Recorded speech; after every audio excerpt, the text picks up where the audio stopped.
हाय। आज हम फंक्शंस के बारे में पढ़ते हैं थोड़ा। फंक्शंस एक बहुत इंपॉर्टेंट टॉपिक है, मतलब 12th 11th हर जगह ये काम आता है, स्पेशली डेफिनेट इंटीग्रल्स वगैरह में, जिसमें कि काफ़ी ज़्यादा क्वेश्चंस आजकल पूछे जाते हैं आईआईटी मेंस एंड एडवांस वगैरह में। उसमें काफ़ी ज़्यादा इंपॉर्टेंट होता है। अगर तुम्हें ग्राफ बनाना आता है then it's like half of the piece is solved. ठीक है, मज़ा आता है उसमें, काफ़ी आसानी से तुम्हारे क्वेश्चन भी हो जाएंगे and you will be sure कि यार क्वेश्चन सही हो रहा है कि नहीं हो रहा है।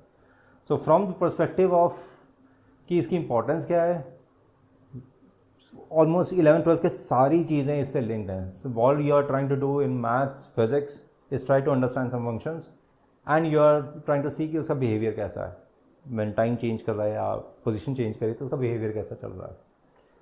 ठीक है, ये टॉपिक ऐसा है कि 11th तक कोई पढ़ाता नहीं है, और 11th में जब जाते हो तो तुम्हें अज्यूम करते हो कि यार तुम्हें ये आना चाहिए। थोड़ा बहुत पढ़ाते हैं बट बहुत ज़्यादा नहीं पढ़ाते हैं। तो that's the dilemma of this chapter. तो एक बार देखते हैं, अच्छे से पढ़ते हैं। आसान चैप्टर है, एक बार अच्छे से कर लिया है तो हो जाएगा। इसमें एक और इम्पॉर्टेंट चीज़ है कि हम फंक्शन जो सेट थ्योरी वाला है वो नहीं कर रहे हैं। What we are trying to do is कि जो कर्व स्केचिंग वाला पार्ट है, हम समझ रहे हैं कि एक्जैक्टली फंक्शन को इनपुट अगर वेरी करते हैं तो आउटपुट एक्जैक्टली वेरी कैसे हो रहा है, ओवरऑल जर्नी कैसा, उसका ग्राफ कैसे दिखता है। हम कर्व स्केचिंग के ऊपर मेन हमारा फोकस है और ट्रांसफॉर्मेशंस के ऊपर फोकस है, क्योंकि ट्रांसफॉर्मेशंस काफ़ी आसान होता है कि हम कोई भी कॉम्प्लेक्स ग्राफ बना सकते हैं अगर हमें सिंपल ग्राफ का बनाना आता है तो that opens the doors for all the other things. ठीक है, so this is a very important topic, this is the first topic I teach, so just pay attention. इसके नोट्स बनाने हैं एंड लेट्स गो। तो just to give a basic exactly function होता क्या है।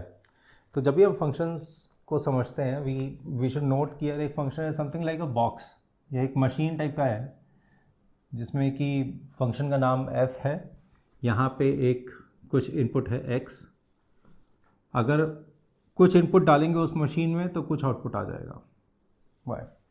Machine का मीनिंग क्या है कि जैसे यार जूसर हो गया, तुमने कुछ फ्रूट्स डाले, कुछ बटन दबाया और उसका जूस निकल के आ गया, राइट। कोई रेसिपी बुक हो गई, या तुम्हारा वॉशिंग मशीन हो गया, तुमने कपड़े डाले, साबुन डाला, तुम कपड़े धुल के आ गए। तो एक काम करता है, वो एक पर्टिकुलर काम करेगा, सेट ऑफ ऑपरेशन वो करेगा जो तुम उसमें इनपुट डालोगे और कुछ आउटपुट आ जाएगा उसका। तो x अगर तुम इसमें f पे डालोगे तो ये कुछ सेट ऑफ इंस्ट्रक्शन दे देगा उसे कि क्या करना है x के साथ, कुछ कांस्टेंट वगैरह लेके कुछ और करके, और कुछ y आउटपुट में दे देता है। तो देखिए सिंपल एक एग्जांपल ही ले लिया, f x is equal to 2x+3, ठीक है, या फिर y is equal to 2x+3 ले लिया। तो इसका मीनिंग क्या है कि पहले एक इनपुट डाला है, अगेन बहुत बेसिक चीज़ बता रहा है, सबको पता है एग्जैक्टली क्या मीनिंग है कि अगर मैं x की वैल्यू 2 डाली है तो उसका इनपुट क्या आ जाएगा, 2 को पहले 2 से मल्टीप्लाई कर देगा, फिर 3 ऐड कर देगा तो 7 हो जाएगा। अगर x की वैल्यू -1 डालता हूँ तो हो जाएगा इसमें 2x+3 में दिस विल बी -2 हो जाएगा ये, और 3 आ जाएगा, तो इसका आंसर 1 आ जाएगा। तो इस टाइप के फंक्शंस का ग्राफ बनाना में सीखा हुआ है 9th 10th में तुम लोगों ने। तो I think this pretty basic stuff, just to revise की एग्जैक्टली फंक्शंस क्या है and wanted to cover that. इसमें एक दो इंपॉर्टेंट वर्ड्स हैं जो कि ध्यान देते हैं, टीचर्स बोलते हैं, समझाते हैं, बट बहुत ही सिंपल तरीके से समझ सकते हैं उसको। पहला तो होता है डोमेन, दूसरा रेंज। ये काफ़ी ज़्यादा पूछा जाता है क्वेश्चन में कि यार इस फंक्शन का डोमेन क्या है, रेंज क्या है, और इससे काफ़ी इंपॉर्टेंट चीज़ें आ जाती हैं। तो जस्ट टू कवर दैट कि यार एग्जैक्टली इसका मीनिंग क्या है, मैथ्स की बुक में काफ़ी अजीब सा मीनिंग दिया होता है, बट बहुत आसान सी चीज़ है कि जो भी तुम ग्राफ बना रहे हो इसमें, मान लो कोई एक फंक्शन बना हुआ है तुम्हारा, ये पैराबोला तुमने बनाया है यहाँ पे। तो व्हाट आई वांट टू से इज़ कि क्या क्या वैल्यू एक्स पे तुम डाल सकते हो जिससे कि कोई वाई की एक वैल्यू आएगी, क्या क्या पॉसिबल वैल्यूज़ ऑफ एक्स हैं, एग्जिस्ट करती हैं, जिससे कि वाई की एक रियल वैल्यू आएगी, वो डोमेन है। यानी कि जो एक्स एक्सिस पे तुम डाल सकते हो एग्जैक्टली जिससे कि आउटपुट आ जाए, वो डोमेन है। ठीक है, सो डोमेन का डेफिनेशन तुम ऐसे याद करने के लिए तुम ऐसे लिख सकते हो कि domain is a set of all real inputs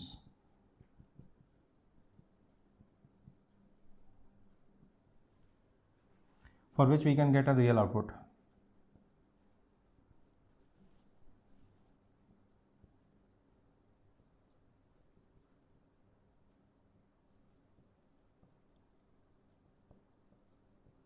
so real output और रियल इनपुट इंपॉर्टेंट है, आगे जाके हम कॉम्प्लेक्स नंबर्स पढ़ेंगे तो कॉम्प्लेक्स नंबर्स का फंक्शंस की हम बात नहीं कर रहे हैं, इसलिए हमने रियल इनपुट और रियल आउटपुट पे लिखा हुआ है।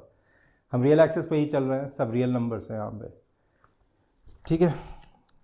और रेंज क्या होता है?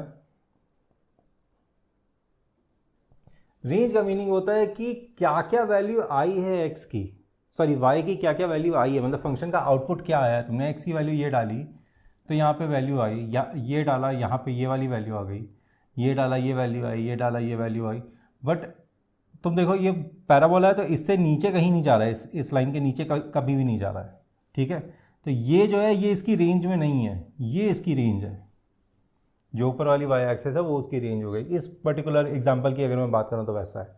सो हर फंक्शन का ये अलग होता है, तो दोनों चीज़ें इंडिपेंडेंट है कि क्या इनपुट डाल रहे हो क्या आउटपुट आएगा, तो वो दोनों का अलग अलग नाम है और रेंज कहते हैं उसे। Set of all real outputs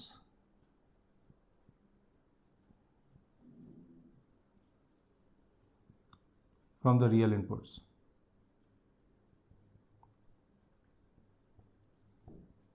of the function. Domain range का मीनिंग ये है कि x में क्या डाल सकते हैं जिससे कि y की वैल्यू आ जाए। रेंज होता है जो y की वैल्यू आई है x में डाल के वो, ठीक है, बहुत simple. So there are 3 classifications of functions, these are the most generic classifications.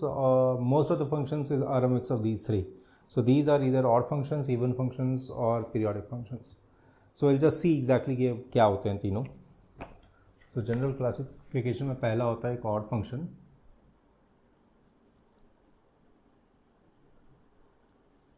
second even function,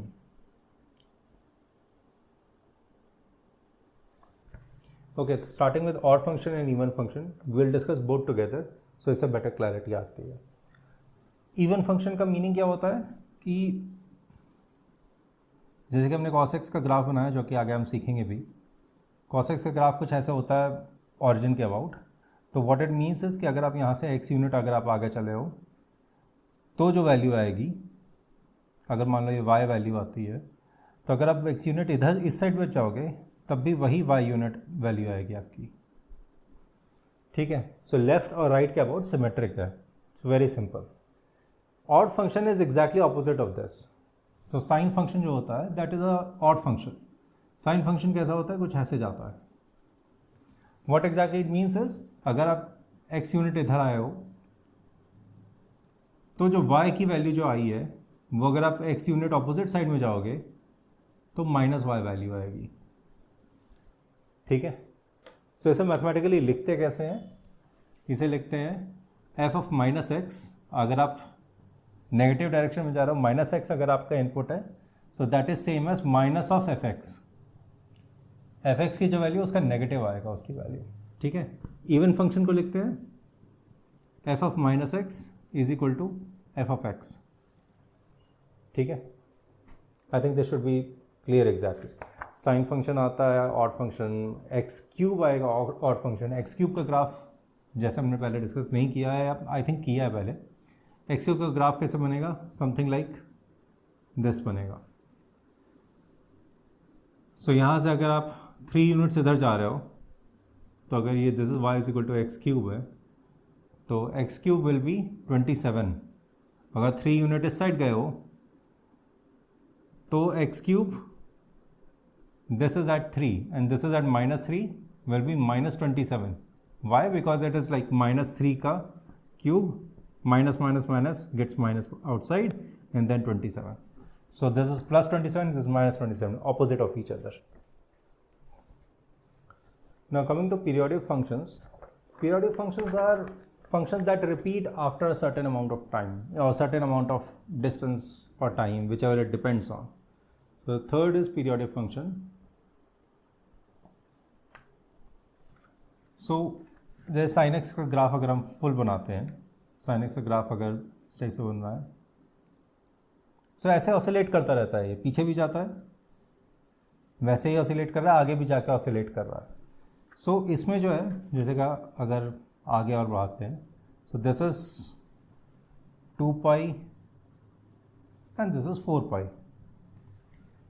ठीक है, तो जनरल पीरियोडिक फंक्शन की डेफिनेशन अगर मैथमेटिकली जैसे हमने एफ के टर्म्स में लिखी थी, we can write it as f of x plus a if that is equal to f x for where a is positive real number, positive real number है, तो इसे हम a को एक हम पीरियड बोलते हैं। Then a is the period of fx, fx का एक पीरियड है ये, but a can be 4 pi also, a can be 6 pi also, a can be anything. ठीक है, so but what is the minimum value of a जो कि हो सकता है? So the minimum possible value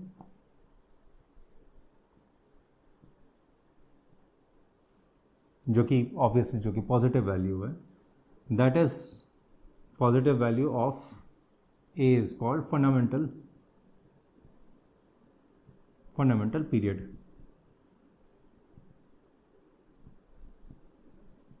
It's called fundamental period of fx. ठीक है, so 2 pi is the fundamental period of fx. 4 pi is not the fundamental period, but it is a period of fx. ठीक है, what I mean by that is 4 pi का अगर आप double करते चले जाओगे, डबल ट्रिपल 4 टाइम्स करोगे, then the graph will repeat. But 4 pi का हाफ करोगे, it will again repeat. But 2 pi का हाफ करोगे, it will not repeat. 2 pi का हाफ पाई पे आता है, और यहाँ पे जो वैल्यू आ रही है एट अ डिस्टेंस x, तो यहाँ से एट ए डिस्टेंस x पे नेगेटिव आ रही है।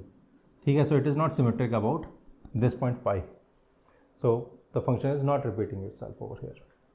ठीक है, आई थिंक फंडामेंटल पीरियड्स का तो समझ में आ रहा है, ओवरऑल जनरल सेंस समझ में आ रहा होगा। ओके।